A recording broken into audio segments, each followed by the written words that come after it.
All right, so I want to talk about a pretty deep topic for people that are getting into real estate.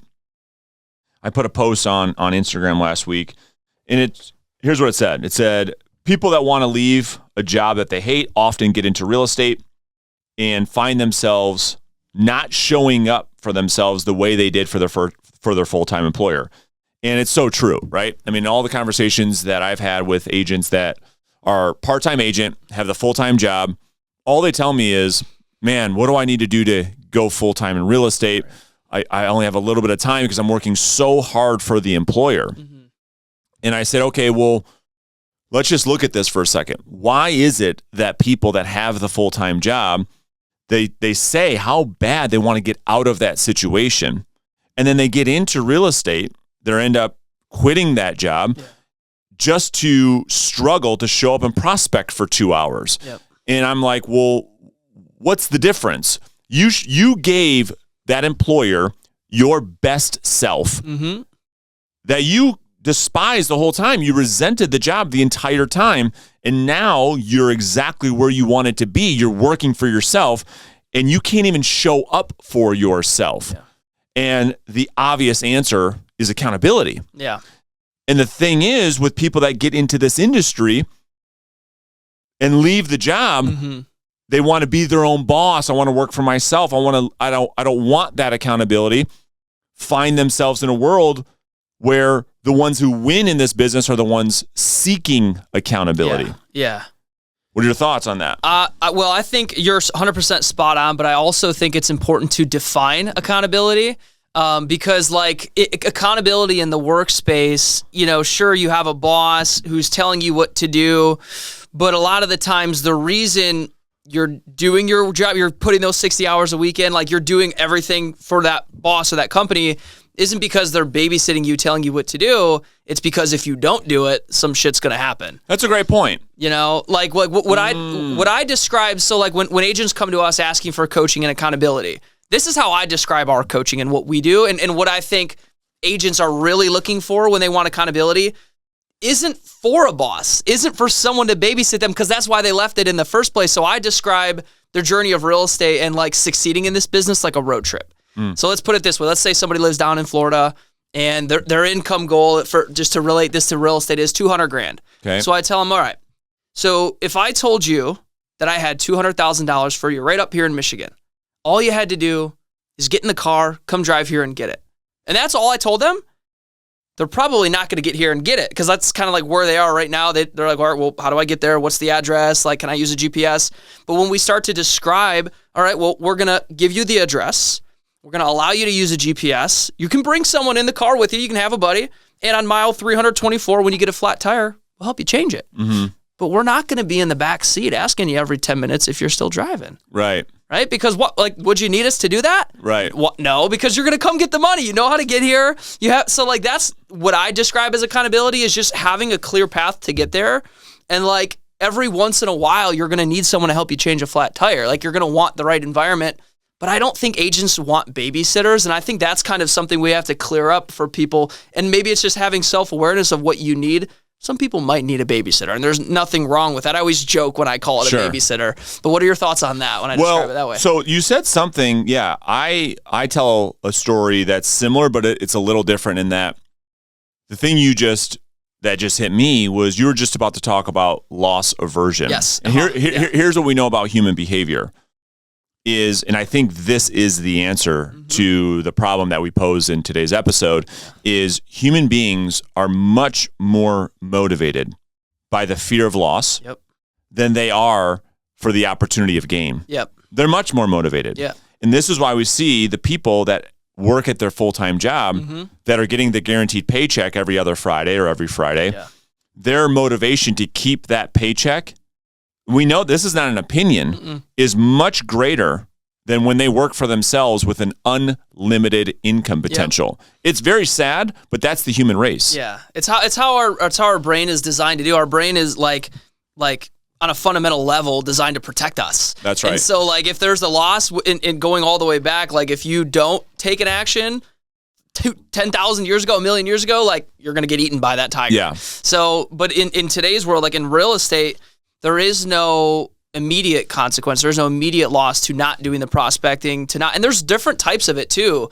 Like loss aversion can be the fear of rejection. Like if you talk to somebody and you say the wrong thing or you don't set the appointment, you're losing your status. You're losing your self-opinion. So like there's other forms of loss aversion we can tap into to help us, do the right things every day as well. Yeah. And okay, so the story that I tell to use loss aversion to help the person be more productive is this. Because we know that about human behavior, in that when they're in a world where they have a full-time job, they show up so much better. You have the same person, if they're at a job, their performance is a lot higher than it is when they work for themselves because of everything we just talked about. So can we create a world like that in real estate? Well, there's two ways to do it. So I was talking to Ben on our team about this. I don't know if you heard this episode. I think I told you about this. He posed something. I'm like, wow, that is so great. One way to create that environment that you speak of is to get a job in real estate. Did I tell you about this? You've talked about it before, but go a little bit deeper. So this concept or this idea of, if we know that most people will show up better for an employer because they get that guaranteed paycheck, there is an opportunity to have that world in this business by joining a team. Joining a team can represent the job while you're learning the skills, the behaviors, the mindset on what it takes to win in this business. Maybe it makes sense for you in your first year to get into, quote unquote, an environment that feels like a job, where there's high levels of accountability. You've got to show up on time. There's a structure to your day. That's a team. That's a great run team with great leadership, great environment. Maybe you start off like that in your first year and say, okay, I'm winning in this business. Now let me go and do this on my own. And I think what a lot of people find is when they leave the team, because it's the same thing that happens. Here's what's so interesting. I don't know if you've had this conversation. So the same thing happens. The agent who's winning on a team, the team leaders that are listening to the show are going to love this. They win big on the team. As you know, this is an ego-driven business. 100%. Just massive egos. I want to do it all, like just massive ego. That same person doesn't recognize that the reason they're winning on the team is because of the accountability, like they were when they were working at an employer. So they go off on their own, and often we see people's production drop. And they're like, well, how is this possible? When I was on the team, I was doing 45 deals a year. Now I'm only doing 15 on my own. What the heck? I don't understand. And it's like, dude, it was the accountability. And you started off this conversation with, how do I define accountability, or how do you define accountability? I think accountability is someone other than yourself confronting you on the commitments you've made. That's what I believe accountability to be. It's the perfect way to describe it, because what really gets people to change and follow through on their stuff isn't like, hey, you said you were going to do this. It's having you look within yourself, and when you get that gut feeling of like, they just exposed me. Like, damn, right. And you're right. It isn't the waving of the finger. It's someone confronting you to look within yourself. That's right. What you committed to. And from a coaching standpoint, the way we do that is by asking Socratic style questions.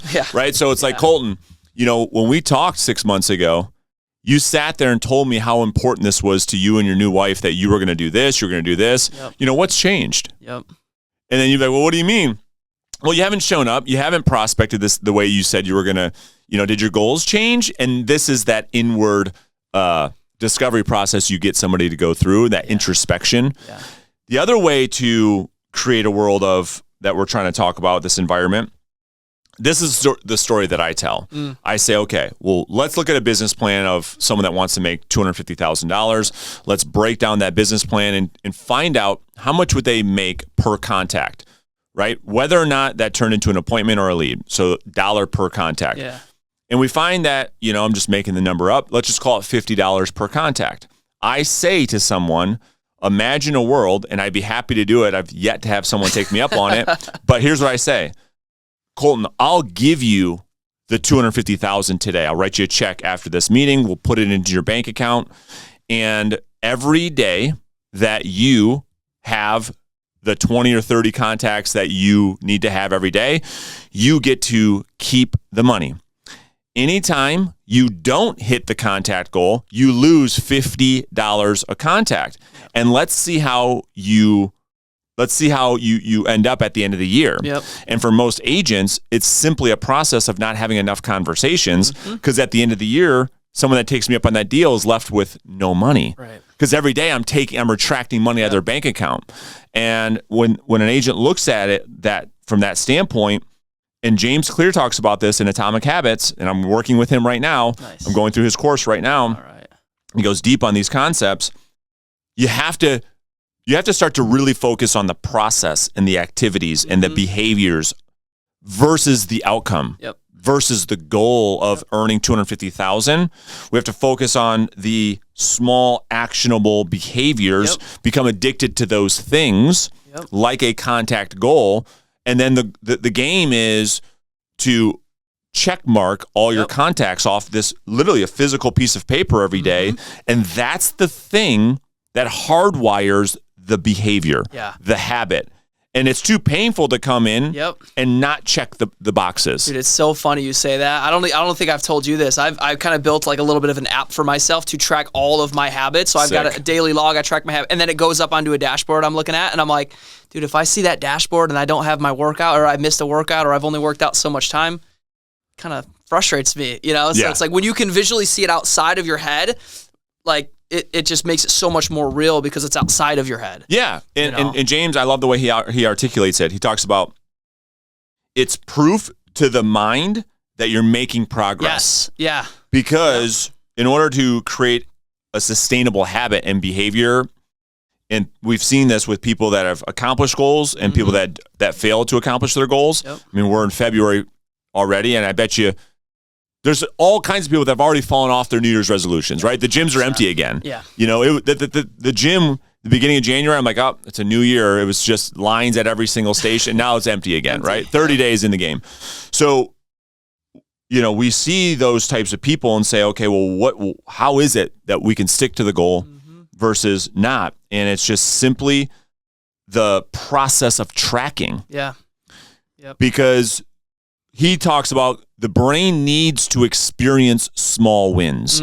It gets the release of dopamine when you talk about the outcome, you talk about losing the weight, or you talk about the goal, you talk about the watch, the car, whatever the goal is, but it goes away quickly. Very fast. Very fast. So the brain needs real concrete proof or wins that it actually is making progress. How you do that is by the tracking mechanism. James talks about a financial planner in the book, and how he became the number one salesperson in the office was not by, believe it or not by skills, not by anything else, but moving paper clips, right? After each call, he just focused on moving this pile of paper clips to this side of the desk. And that's all he became obsessed with is I got to get this pile of paper clips, one call at a time, and I move one at a time. And that's all he focused on. Yeah. We can do that with realtors off of our tracking sheet. To say it's all about the tracking sheet now. And you don't want to break the chain, right, of hitting your contact goal, marking that off on a calendar, and if you can become addicted to that, it's a great game to play. Yeah.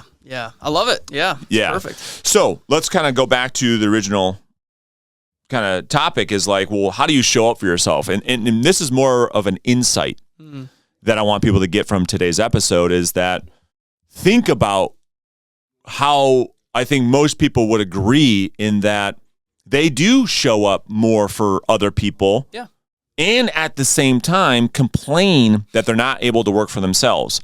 So that chicken or the egg thing. Yeah. And so this episode's more about awareness to say, man, that's a good point, because this when I posted it on Instagram, the thing blew up, and everyone's like, "This is so true." Yep. Why? That's crazy that I worked for this employer for 22 years. I bitched about it every single day until I was able to get into real estate full time. Yeah. And now that I'm in real estate full time, I barely show up. I barely prospect. Yep. But I was going in early. I was giving my blood, sweat, and tears to this employer.